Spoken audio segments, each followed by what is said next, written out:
लोगों को तैयार करता है, और जब हम तैयार होंगे तभी तो परमेश्वर हमारे द्वारा वो लोगों को तैयार करेगा। तो वचन को हमें सुनना ही नहीं बल्कि इसे सीखना भी है और अपने हृदय में बसाना है, क्योंकि परमेश्वर का वचन कहता है कि अब परमेश्वर के वचन को अपने हृदय में बसा लो, ताकि प्रभु तेरा वचन मेरे हृदय में बसा, ताकि मैं तेरे विरुद्ध पाप न करूं। परमेश्वर का वचन जो है हमें जीवन देता है, परमेश्वर का वचन हमें अपने मार्ग पर चलाता है, परमेश्वर का वचन हमें पाप से बचाता है। आज हम पारिवारिक प्रार्थना क्या होती है, फैमिली प्रेयर। यहाँ पर कितने लोग हैं जो फैमिली प्रेयर करते हैं? बच्चों के साथ एक समय है, हाँ, शाम को। हाँ। और कोमल नहीं, और बहन रेखा शाम के समय? हाँ, हम रोज करते हैं। भाई विशाल नहीं। ठीक है, आज हम फैमिली प्रेयर के बारे में सोचेंगे, सीखेंगे कि फैमिली प्रेयर क्या होती है। क्योंकि कलीसिया क्या है? कलीसिया क्या है पता है? क्या है कलीसिया? परिवार। कलीसिया एक परिवार है। जैसे एक घर में बच्चे होते हैं, 2 है, 3, 4 है, जितने भी है, वैसे ही कलीसिया में अलग अलग परिवारों से जब हम इकट्ठा होते हैं तो ये क्या है? परिवार है। और हमारा पिता कौन है? परमेश्वर को हम पिता कहते हैं ना, कि है पिता, जैसी तेरी इच्छा स्वर्ग में पूरी हो वैसी पृथ्वी पर भी हो। वो हमारा कौन है? स्वर्ग में रहने वाला पिता है। और हम किसको पुकारते हैं? अपने पिता को पुकारते हैं। तो कलीसिया का जो पिता है हम सबका वो पिता है। क्यों? क्योंकि हमें परमेश्वर ने जगह जगह से इकट्ठा किया है। क्यों इकट्ठा किया? कि हम इसकी स्तुति करें, उसकी आराधना करें। कितने लोग हैं जो उसकी स्तुति किस तरीके से कर सकते हैं? क्या क्या नाम लेके कह सकते हैं? हाँ बोलो। क्या क्या करने वाला है वो? सब काम हम उसकी बड़ाई कर सकते हैं, तारीफ कर सकते हैं। क्यों? क्योंकि वो तारीफ के योग्य परमेश्वर है, महिमा के योग्य परमेश्वर है, वो चंगा करने वाला परमेश्वर है, वो छुटकारा देने वाला परमेश्वर है। हम उसकी जितनी तारीफ करें उतनी क्या है? कम है। इतनी सारी गुण उसके अंदर है कि हमारे अंदर क्या वो है। लेकिन परमेश्वर कहता है कि परमेश्वर के जो गुण है वो तुम्हारे अंदर से प्रकट हो। वो कैसे प्रकट होंगे? जब हम ध्यान से परमेश्वर के वचन को पढ़ेंगे और हम फैमिली प्रेयर करेंगे और हम प्रार्थना करेंगे। मेरे साथ निकाल हुए एक वचन परमेश्वर का, दूसरा इतिहास,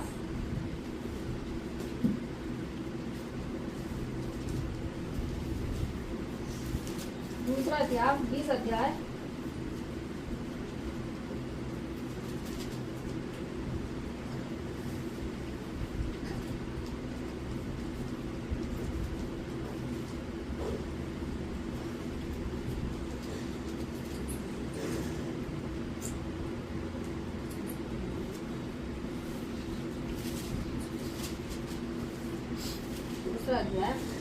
5 तक पढ़े, 5 तक।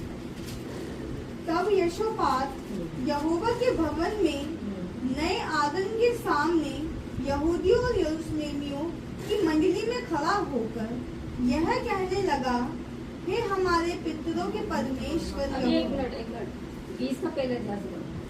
इसके बाद मोआबियों और अम्मोनियों ने और उनके साथ कई मुआनियों ने युद्ध करने के लिए यहोशापात पर चढ़ाई की।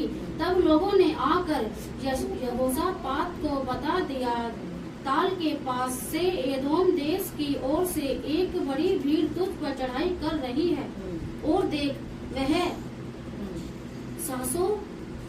तब यहोशापात डर गया, तक जो एनगदी भी कहलाता है पहुंच गई है। तब यहोशापात डर गया और यहोवा की खोज में लग गया और पूरे यहूदा में उपवास का प्रचार करवाया। अतः यहूदी यहोवा से सहायता मांगने के लिए इकट्ठा हुए, वरन वे यहूदा के सब नगरों से यहोवा से भेंट करने को आए। चलो आके बंद करेंगे, प्रार्थना करेंगे। धन्यवाद मेरे पिता, आपने सुंदर से वचन को दिया तो वो, लेकिन धन्यवाद सिर्फ मेरे पिता प्रार्थना करती प्रभु आप अपनी सामर्थ्य तेरा पवित्र आत्मा मेरा सहायक है, मेरी सहायता करें प्रभु वचन के बोलने में, सीखने में और हम सबको सीखने में सहायता मदद करना, सिखाने में मदद करना प्रभु। समझ और बुद्धि देना मेरे प्रभु, किस तरीके से आपके वचन को समझूं और समझाऊं मेरे प्रभु, क्योंकि तेरा वचन कहता है तुमने जो सीखा है वो औरों को सिखाओ। मेरे पिता इस वचन पर हम सबको आशीष देना और साथ मदद करना कि ये वचन शैतान चुराने न पाए, हम सबके दिल में कार्य करें। धन्यवाद प्रभु, प्रार्थना को सुनने का धन्यवाद करते हैं यीशु प्रभु के नाम में मांगते हैं, आमीन। हम यहाँ देख रहे हैं कि जो एदोम देश था वहाँ के कितने लोगों ने यहोशापात पर चढ़ाई की, और यहोशापात कौन था? वो एक राजा था, और उस पर चढ़ाई कितने लोगों ने की? अमोनियों ने, मोआबियों ने और भी 2-3 जातियों ने इसके ऊपर क्या की? चढ़ाई की। तो यहोशापात क्या हुआ? जब यहोशापात को किसी ने बताया कि वो लोग किस पे क्या करने वाले हैं, एदोम के लोग किस पे चढ़ाई करने वाले हैं, और चारों तरफ से जब उस पर चढ़ाई हो रही थी, तो यहोशापात क्या हुआ?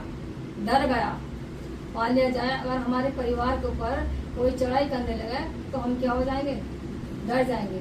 उस समय हमें क्या करने की जरूरत है? दुआ। कैसे दुआ करेंगे?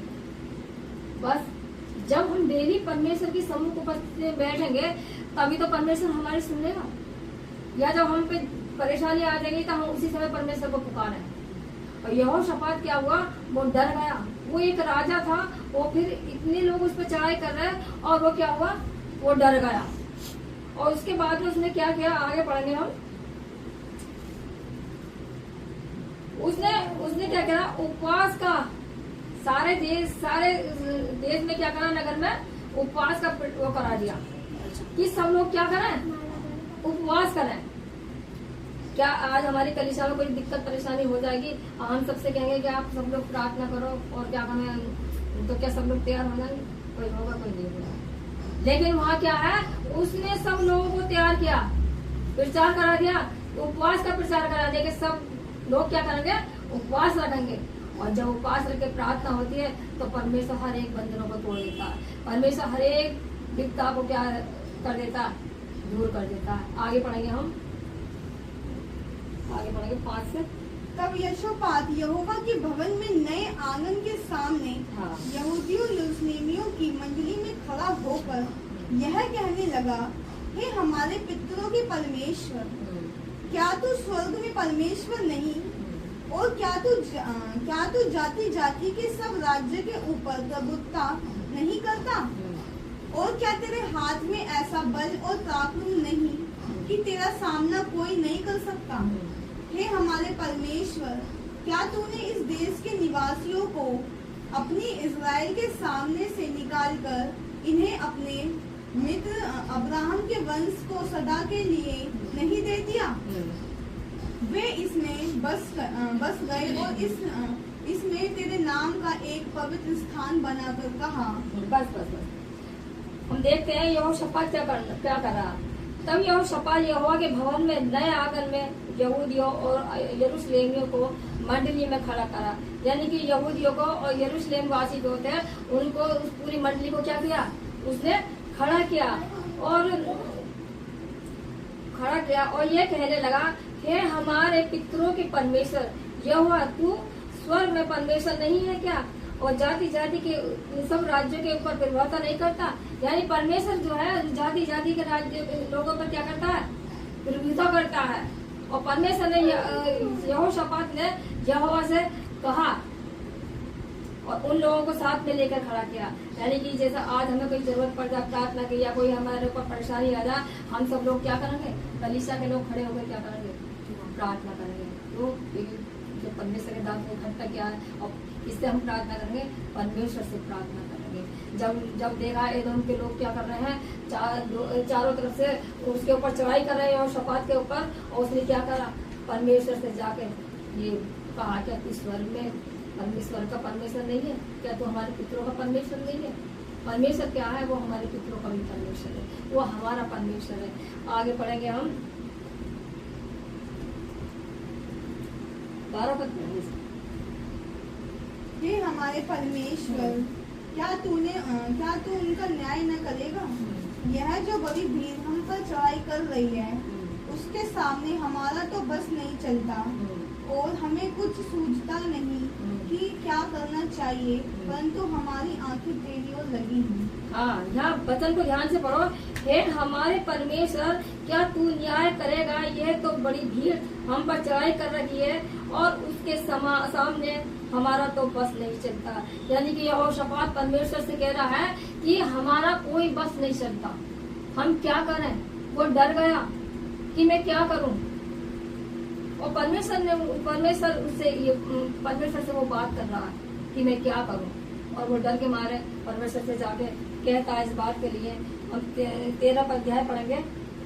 सब यहूदी अपने अपने बाल बच्चों, स्त्रियों और पुत्रों समेत यहोवा के सम्मुख खड़े रहे। तब आसपास के वंश में से यजरेल नामक एक लेवीय, जो जकर्या का पुत्र और बन्या का पोता और मतया के पुत्र येल का परपोता था, उसमें मंडली के बीच यहोवा का आत्मा समाया। तब वह कहने लगा, हे सब यहूदियों, हे यरूशलेम के रहने वालों, हे राजा यहोशापात, तुम सब ध्यान दो। यहोवा तुम में से यो कहता है, तुम इस बड़ी भीड़ से मत डरो और तुम्हारा मन कच्चा न हो, क्योंकि युद्ध तुम्हारा नहीं परमेश्वर का है। कल उनका सामना करने को जाना, देखो वे शीश की चढ़ाई पर चढ़े। बस तब वह कहने लगा, हे सब यहूदियों, यरूशलेम के रहने वालों, राजा यहोशापात, तुम ध्यान दो। यहोवा तुमसे यूँ कहता है। पहले क्या होता था? परमेश्वर एक दूसरे के द्वारा बात करता था। आपने वचन में पढ़ा कि यहोवा का ये वचन उसके पास पहुंचा। तो पहले यहोवा का वचन क्या होता है? एक दूसरे के द्वारा परमेश्वर का आत्मा परमेश्वर उसे बताता था कि जा उससे ये कह दे कि वो ऐसा करे। ऐसे ही परमेश्वर ने तब वह कहने लगा, वे सब यहूदियों और यरूशलेम के राजाओं, यहोशापात, तुम ध्यान दो। यहोवा तुमसे यूँ कहता है, तुम इस बड़ी भीड़ से मत डरो। यानी कि परमेश्वर ने कह रहा है कि तुम इस बड़ी भीड़ से मत डरो, तुम्हारा मन कच्चा ना हो, क्योंकि युद्ध तुम्हारा नहीं परमेश्वर का है। परमेश्वर ने कह दिया कि युद्ध किसका है? परमेश्वर का है। भले ही हमारे जीवन में हमारे ऊपर कितनी चिंताएं, कितनी परेशानियां हो जाएं, जब हम प्रार्थना करते हैं तो हमारी तरफ से कौन लड़ता है? परमेश्वर लड़ता है। कब लड़ेगा? जब हम उससे प्रार्थना करते हैं। यहोशापात क्या हुआ? वो डर गया कि इतनी भीड़ मुझ पर चढ़ाई कर रही है, मैं क्या करूं? लेकिन जब परमेश्वर ने उससे कहा कि तू डरे मत, और ये युद्ध किसका है? तुम्हारा नहीं, मेरा है। मैं तुम्हारे साथ खड़ा हुआ हूँ और तुम क्या करो? लड़ो। और कल उनका सामना करने को जाना, देखो वे सोच की चढ़ाई पर आते हैं और यरूएल नामक जंगल के सामने नाले के सिरे पर तुम्हें मिलेगा। यानी कि वो जो चढ़ाई करने वाले हैं वो वहाँ कहाँ मिलेंगे? वहाँ पर मिलेंगे। और तुम डरो मत, परमेश्वर हमारे साथ है। इस लड़ाई में तुम्हें लड़ना ना होगा। हे यहूदा, हे यरूशलेम, ठहरे रहना और खड़े रहकर यहोवा की ओर से अपना बचाव देखना। मत डरो, तुम्हारा मन कच्चा ना हो। कल उनका सामना करने को चलना और यहोवा तुम्हारे साथ रहेगा। यानी कि तुम कल उससे युद्ध करने के लिए जाना, और यहोवा किसके साथ रहेगा? यहोशापात के साथ रहेगा। जो उसके साथ भीड़ है उसके साथ रहेगा। जब यहोशापात ने प्रचार करवा दिया कि उपवास का, और उपवास में कितने लोगों ने इकट्ठा किया कि जो दूध पीने वाले बच्चे थे, जो बड़े थे, जो जवान थे, जो बच्चे थे, उनको भी सबको क्या कह दिया? उपवास रखने के लिए बोल दिया। क्या आज हमारे परिवार में हमारे बच्चे उपवास रख सकते हैं? नहीं। फैमिली प्रेयर का मतलब है कि हमारे बच्चे चाहे छोटे हों चाहे बड़े हों, हम प्रार्थना में उन्हें लेके बैठे। जब हमारे जीवन में कठिनाई आती है, परेशानियां आती हैं, हम शैतान का सामना कैसे करेंगे? गीत गाते ना, लड़ो लड़ो हिम्मत बांधो, प्यारो हिम्मत बांधो, और हमारे क्या होगा? शैतान हमारे पास से क्या होगा? भाग जाएगा। शैतान का हम सामना करेंगे तभी तो शैतान भागेगा। लेकिन हम क्या है? सामना नहीं कर पाते। अगर मान लो एक रस्सी ले लें, हम पतला सा धागा ले लें और उसको वो तोड़ दे तो यूं ही टूट जाएगा। अगर घर में 4 लोग हैं और उनमें से एक ही प्रार्थना कर रहा है तो क्या होगा? लेकिन जब हम सब मिलकर प्रार्थना करेंगे तो एक मजबूताई आएगी, परमेश्वर का सामर्थ्य उतरेगा ऊपर, और परमेश्वर प्रार्थना के द्वारा क्या होगा, हमें छुटकारा देगा। हमारे जीवन में बहुत सी ऐसी दिक्कतें आती हैं, परिवार में परेशानी आती है, हम क्या करें, उस समय हम प्रार्थना करें। जब कभी कभी हमारे पास फोन आते हैं प्रार्थना के लिए किसी के लिए, और हम तीनों इकट्ठा होते हैं तो हम उसी समय उसके लिए प्रार्थना करते हैं। अगर हम अकेले हैं घर में तो उसके लिए प्रार्थना करते हैं। हमारे घर में 2 हो, 3 जन हो, 4 जन हो, जितने भी हो, एक समय बनाओ कि हम प्रार्थना करें। जब हम उत्पत्ति में पढ़ते हैं कि यहोवा जो है उसने आदम और हव्वा को बनाया, तब उसने उसके साथ शाम को संध्या के समय क्या करता था, संगति करता था, आता था मिलने के लिए अदन की वाटिका में। वो शाम को हर शाम उससे मिलने के लिए आता था, संगति करता था। इसी तरीके से हमारे परिवार के लोग जब घर बाहर काम करते हैं और जब हम शाम में इकट्ठा होते हैं तो परिवार के जो बड़ा है, मुखिया है, उसको सोचना चाहिए कि हम परिवार को इकट्ठा करें और बैठ जाएं। कभी कभी परिवार में बच्चे ऐसे होते हैं, कोई टीवी देखता है, कोई कुछ करता है, कोई खाना खाता है, और जब प्रेयर का समय होता है तभी क्या कहते हैं, शैतान ये काम करता है कि परिवार को अलग करना चाहता है कि हम इकट्ठा ना हो। जब इकट्ठा होंगे तभी तो शैतान हारेगा, लेकिन ऐसा नहीं होता। लेकिन हमें क्या है, उस परिवार को मजबूत बनना, प्रार्थना में परिवार को अपने साथ लेकर बैठो, चाहे बच्चे हों चाहे बड़े हों, तुम्हारे घर के सबको एक साथ लेके बैठो और कहो कि आओ हम प्रार्थना करें। जब हम प्रार्थना करेंगे तब परमेश्वर जो है अब हमारे परिवार को अपनी सुरक्षा में रखेगा, हमारी चिंताओं को वो दूर करेगा। जब मान लो हमारे किसी से झगड़ा हो गया, पड़ोस में झगड़ा हो गया, हम क्या करेंगे, घबरा जाते हैं कि अरे कहीं हमारे रिपोर्ट ना कर दे, कहीं हमारा ये नहीं कर दे। लेकिन उस समय हमें क्या करना, घबराना नहीं है बल्कि प्रार्थना करनी है। क्यों? क्योंकि परमेश्वर यहोशापात से कह रहा है कि ये तेरा नहीं मेरा है। तो जो चिंता परेशानी है वो परमेश्वर की, हमारी नहीं बल्कि परमेश्वर की है। जब हमारे बच्चे दुखी होते हैं, परेशान होते हैं तो क्या होता है, माता पिता दुखी होते हैं, और जब हम दुखी होते हैं, परमेश्वर के बच्चे दुखी होते हैं तो परमेश्वर दुखी होता है। इसलिए हमें पारिवारिक प्रार्थना में समय देना है, और हम ये न सोचें कि अरे मेरा ये काम रह गया, मुझे खाना बनाना है, मुझे नहीं, सबसे पहले परमेश्वर को आदर मान दो। क्यों? क्योंकि परमेश्वर ही है जो हमारे जीवन को सफल बनाता, परमेश्वर ही है जो हमें प्रार्थना कराता। हम जितना प्रार्थना परमेश्वर से करेंगे अपने परिवार के साथ, वो इतने ही हम आगे बढ़ेंगे, उतने ही हम बल पाएंगे, उतने ही हम सामर्थ पाएंगे। अब यहाँ पर हम कितने परिवार बैठे हैं? 4 परिवार बैठे। अब मान लो 4 कैसे, 1 2 3 5 कैसे, 1 2 3 4 5 परिवार है ना। तो 5 परिवार है, 5 परिवारों में कितनी एकता होनी चाहिए। जब परिवार के लोग और कलीसिया के लोग प्रार्थना मिलकर करते हैं तो क्या हो जाता है, बंधन टूट जाते हैं, शैतान हार जाता है। अब भाई विशाल है, ये क्या है, एक परिवार है। अगर एक जन विश्वास कर रहा है तो वो एक परिवार है। कैसे? परमेश्वर के वचन में लिखा ना कि तू विश्वास करे तो तेरा पूरा घराना क्या होगा, उद्धार पाएगा। तो घराना उद्धार कैसे पाएगा? और मान लो मैंने विश्वास कर लिया और मैं डर के मारे वो परेशान हूँ कि भाई मैं कैसे प्रार्थना अपने घर में करूँ। प्रार्थना का समय है, अगर मान लो जब सब सो रहे हैं तो आप उस समय प्रार्थना कर सकते हो। प्रार्थना में हमें शर्माना नहीं है, प्रार्थना में हमें झिझकना नहीं है, हमें सिर्फ प्रार्थना करनी है।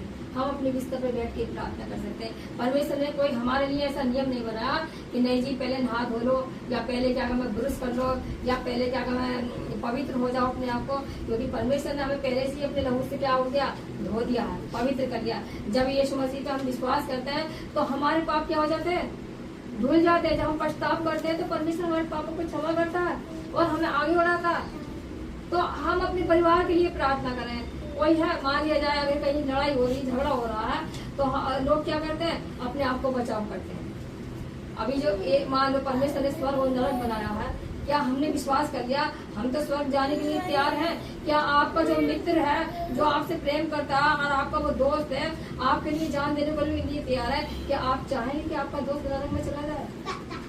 आप अगर वो आपकी नहीं सुनना है तो आप अपने घर में बैठ के ऐसा समय बनाओ कि उसके लिए आप प्रार्थना कर सको कि प्रभु मैं अपने दोस्त के लिए प्रार्थना कर रहा हूँ, प्रभु मैं अपने परिवार के लिए प्रार्थना कर रहा हूँ। प्रभु तूने प्रार्थना का जीवन दिया, तो मुझे प्रार्थना का जीवन दे, तो मुझे सिखा प्रार्थना करनी। हम सबके सामने प्रार्थना नहीं कर सकते, लेकिन हम अकेले में बैठ के, अपने घर में बैठ के परमेश्वर के समुख जाकर हम प्रार्थना कर सकते हैं। तभी तो हमारा जीवन बचेगा। क्यों परमेश्वर का वचन लोगों को सिखाया जाता है, बताया जाता है, ताकि उनका जीवन बचे। क्योंकि परमेश्वर ने हमें आनंद जीवन दिया, और ये आनंद जीवन क्या है? हमेशा का जीवन है। पृथ्वी पर जो हमारा जीवन है वो तो एक दिन नाश हो जाएगा, लेकिन जो हमारा शरीर है, जो हमारी आत्मा है, वो परमेश्वर के पास पहुंच जाएगी। शरीर नाश माने शरीर नाश हो जाएगा, लेकिन आत्मा कहाँ पहुंचेगी? परमेश्वर के पास। और परमेश्वर क्या करेगा? वो न्याय करेगा। यानी कि और एक गीत गाता है, खुद बचना काफी नहीं पर दूसरों को बचाना जरूरी है, और एक दूसरे के लिए प्रार्थना करनी बहुत जरूरी है। हम अपने परिवार के साथ जब बैठते हैं प्रार्थना के लिए, तो हम बहुत सी बातों के लिए प्रार्थना करते हैं। अपने देश के लिए प्रार्थना करो, अपने परिवार के लिए प्रार्थना करो। अगर आपके परिवार में कोई ऐसा जन है जो विश्वास नहीं कर रहा, आप उसके लिए प्रार्थना करो। अगर मान लो आप अकेले विश्वास कर रहे हो, तो अपने परिवार में बैठ के प्रार्थना करो। परिवार के लोग नहीं सुने, उनके लिए प्रार्थना करो। एक परिवार था, उसमें पति पत्नी थे, बच्चे थे, तो उसमें क्या हुआ, वो पति पत्नी जो थे बच्चों से कह रहे थे चलो प्रार्थना करेंगे परिवार। वो हर शाम प्रार्थना करते थे कमरे में जाके, लेकिन बच्चे क्या करते थे, कोई टीवी देखता था, कोई कुछ करता था। एक बार तीनों बच्चे टीवी देख रहे हैं और उसके माता पिता ने बोला प्रार्थना करेंगे, लेकिन क्या करें, उन्होंने नहीं सुना। उन्होंने कुछ ज्यादा नहीं कहा, वो अपने कमरे में गए। उन्हें प्रार्थना क्या कहा, उनके लिए प्रार्थना की कि प्रभु इन बच्चों के मन को बदल। और जब प्रार्थना करी तो एक बच्चा उठकर चला गया उनके पास में, फिर दूसरा चला गया, तीसरे काम में अकेला क्या करूंगा, बैठ कर भी टीवी बंद करा और वो भी चला गया। क्यों? परमेश्वर क्या है? प्रार्थना को सुनने वाला परमेश्वर। परमेश्वर ने प्रार्थना को सुना और उसने क्या करा, परमेश्वर ने उनके जीवन को बदला। फिर एक परिवार होकर प्रार्थना करने लगे। आज कोई नहीं सुनेगा, कल कोई नहीं सुनेगा, लेकिन एक दिन ऐसा आएगा कि आपका पूरा परिवार क्या होगा? प्रभु में होगा। और जब हम इस संसार से चले जाएंगे तो हम भी कहाँ होंगे? परमेश्वर के साथ होंगे। हमें कितनी खुशी होगी। या अगर हमारा घर का कोई जन विश्वास नहीं कर रहा है और नहीं सुन रहा है, तो वो दूसरी तरफ चला गया, तो क्या हमें दुख ना होगा देखते? इसलिए परिवार को बचाना है तो फैमिली प्रेयर करो, परिवार के साथ प्रार्थना करो। एक समय ऐसा निकालो कि हम प्रार्थना करें। प्रेरितों के काम चला लोगे।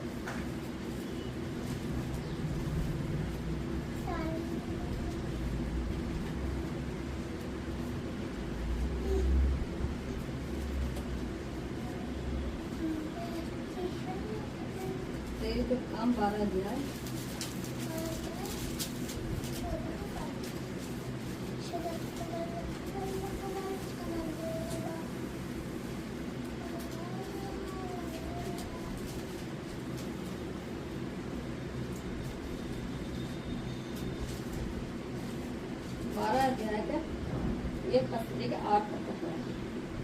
उस समय हेरोदेस राजा ने कलीसिया के कई व्यक्तियों को सताने के लिए उन पर हाथ डाली। उसने यूहन्ना के भाई याकूब को तलवार से मरवा डाला।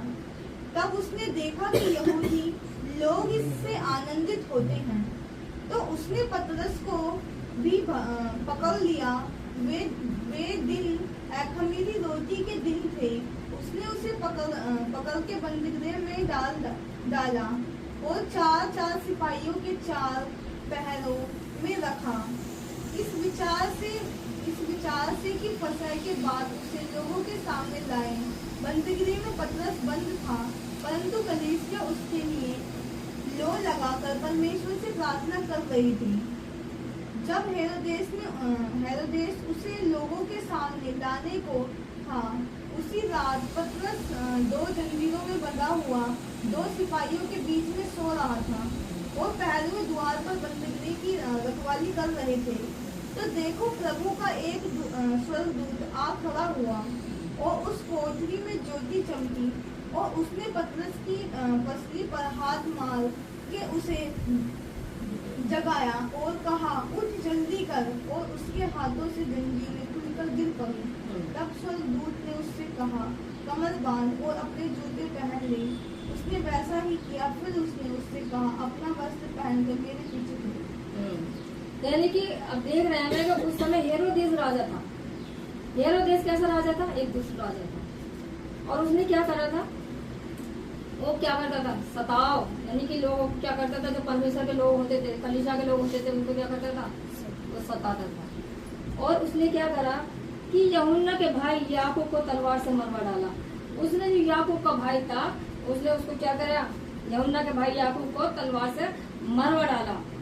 जब उसने देखा कि यहूदी लोग इससे आनंदित होते हैं तो उसने पतरस को भी पकड़ लिया और अख़मीरी रोटी के दिन वे उसे पकड़ के बंदी गृह में डाला और 4-4 सिपाहियों के पहरे में रखा। यानी कि देखो, उसे पतरस को पकड़ लिया और उसको कितने पहरों के अंदर रखा, 4-4 पहरों के अंदर। यानी कि 4 यहाँ, उसके थोड़ी दूरी पर 4 वहाँ, उसकी थोड़ी दूरी पर, यानी कि 16 सिपाहियों के पहरे में क्या करा, उसको रखा। अब आप जानो, अगर इतने पहरे में कोई रहेगा तो वहाँ तो परिंदा भी पर नहीं मार सकता, कोई नहीं जा सकता। लेकिन यहाँ क्या हुआ, उसके लिए कलीसिया क्या कर रही थी, लो लगा के प्रार्थना करती, यानी कि बड़ी नम्रता, बड़ी लगन के साथ क्या कर रही थी, उसके लिए प्रार्थना कर रही थी।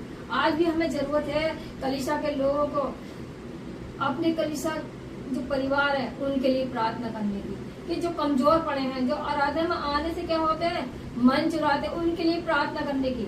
जब हम लो लगा के प्रार्थना करेंगे तो क्या परमेश्वर वो यहोशापात की तरह जैसे उसकी मदद की और कहा, धर्मा ये युद्ध मेरा है, मेरा नहीं है, न्याय करने वाला परमेश्वर है। तो ऐसे ही क्या परमेश्वर हमारी नहीं सुनेगा। लेकिन हम देख रहे हैं कि जो कलीसिया है, इतनी ठंडी कलीसिया है, ना प्रार्थना करने में आगे है, ना वचन पढ़ने में आगे है, ना वचन से कुछ बोलने में आगे है। क्यों? या तो हम वचन पे ध्यान नहीं दे रहे, या हम समझ नहीं रहे हैं, या हम प्रार्थना नहीं कर रहे हैं। कहीं ना कहीं कोई ना कोई कमजोरी तो हमारे अंदर है। क्या एक परमेश्वर की फैमिली का ही दायित्व है, या परमेश्वर के दास का ही दायित्व है कि वो क्या करे, वो प्रार्थना करते रहे कलीसिया के लोगों को। अगर आज पास्टर में कोई विपत्ति आ जा, परेशानी आ जा, कितने लोग हैं जो ऐसी प्रार्थना करेंगे कि जैसे पतरस की जंजीरें टूट गई, ऐसी वो हो, परमेश्वर का दास निकल जाए। लेकिन बाद में क्या किया, 6 पद से पढ़ेंगे। जब हेरोदेस उसे लोगों के सामने लाने को था, उसी रात पतरस 2 जंजीरों से बंधा हुआ 2 सिपाहियों के बीच में सो रहा था। हाँ, और बस क्या हो रहा था, जंजीरों से बंधा हुआ और 2 सिपाहियों के बीच में सो रहा था। अब अगर एक सिपाही इधर एक इधर और बीच में वो सो रहा, वो कैसे वो होगा।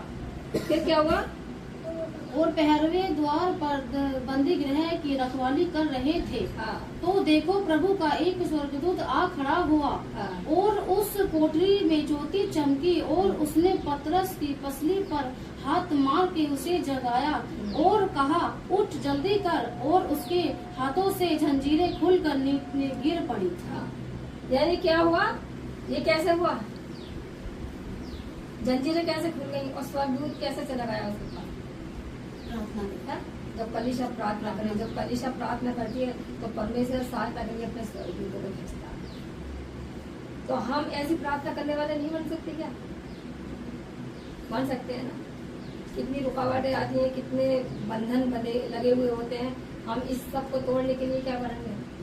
अभी गीत गा रहे थे हम, यहोवा जो है वो कौन सा गा रहा था, कहता था यीशु ने हमें छुड़ाया शैतान की चाल से है और श्रापों से।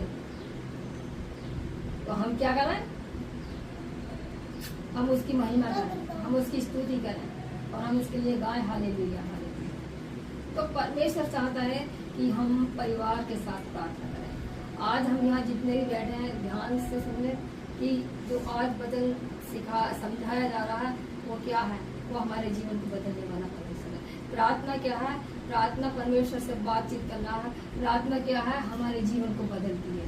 जब हम प्रार्थना करते हैं तो स्वर्गदूत आकर हमारी प्रार्थना को परमेश्वर के समीप लेके जाता है। परमेश्वर ने हमें सहायक दिया, पवित्र आत्मा दिया है। क्या हम पवित्र आत्मा से भरे हुए हैं? क्यों नहीं भरे हुए हैं? क्यों? जब हम पवित्र आत्मा से भरे हुए होते हैं तो परमेश्वर के वचनों को ही पढ़ते हैं, परमेश्वर की सामर्थ को प्राप्त करते हैं और हम प्रार्थना में भी समय बिताते हैं। जब परमेश्वर का पवित्र आत्मा हमारे जीवन में कैसा काम करेगा, जब हम प्रार्थना करेंगे। लेकिन हम प्रार्थना में समय नहीं दे पाते। क्यों?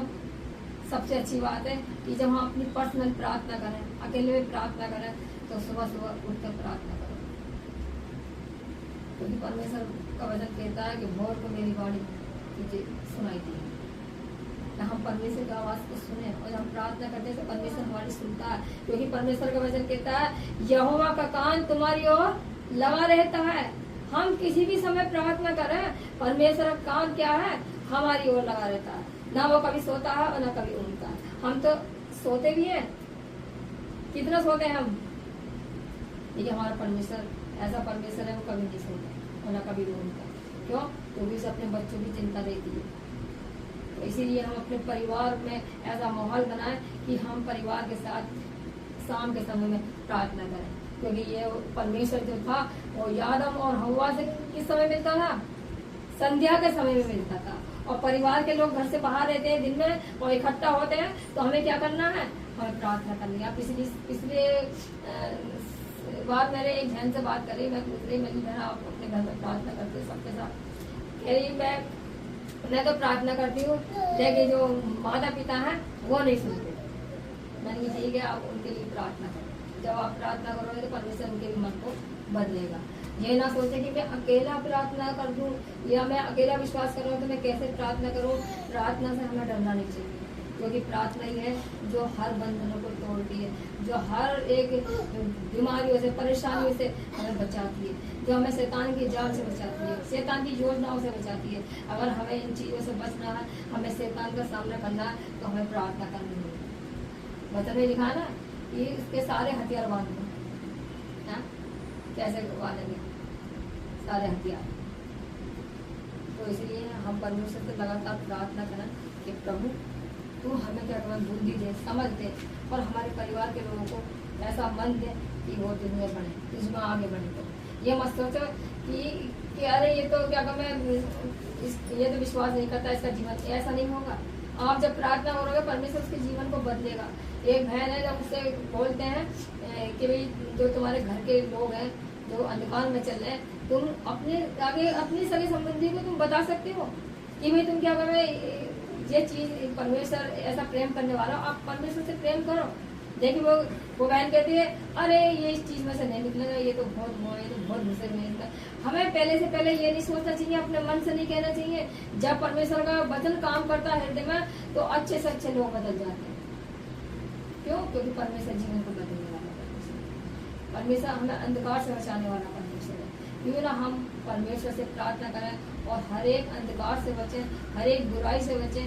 अभी हम लोगों से किसी से कहेंगे प्रार्थना करो, तो प्रार्थना में या तो शर्माएंगे, कुछ नहीं, लेकिन जब वो अपने घर पे रहेंगे अकेले में तो क्या होगा, बहुत से लोग तो एक दूसरे के साथ तो खूब अच्छी बुराई कर लेंगे, खूब अच्छी उल्टी सीधी बातें कर लेंगे, हंसी मजाक कर लेंगे, लेकिन जहाँ प्रार्थना का समय आएगा, प्रार्थना का वो आएगा, तो वहाँ क्या करेंगे, शर्माएंगे या करना नहीं चाहेंगे या कहेंगे मैं नहीं करना, या डर जाएंगे। डर किस बात का? शैतान जो है ना वो हमें डरा था। हमें शैतान से डरना नहीं है। हमारे साथ लड़ने वाला कौन है? हमारा परमेश्वर लड़ने वाला है। तो हम किससे डरे, क्यों डरे? यानी कि जो राजाओं का राजा है, प्रभु का प्रभु है, और जिसके अधीन में सब कुछ है, तो हम उससे डरे, ना कि हम मनुष्य से डरे। परमेश्वर का वचन कहता है कि मनुष्य पर भरोसा ना रखो, अपने परम पिता परमेश्वर पर भरोसा रखो। क्यों? क्योंकि वो ही हमारा उद्धार करने वाला है और वो ही हमें जीवन देने वाला है। पर घर जाओ, अपने घर में फैमिली प्रेयर करो, प्रार्थना करो, परमेश्वर के वचन को पढ़ो। ये मत सोचो जब आप परमेश्वर के वचन को पढ़ेंगे ना, तो आपके जितने भी काम होंगे तो आपको पता भी नहीं चलेगा मेरे काम किधर हो गए। क्यों? क्योंकि परमेश्वर सहायता करने वाला परमेश्वर।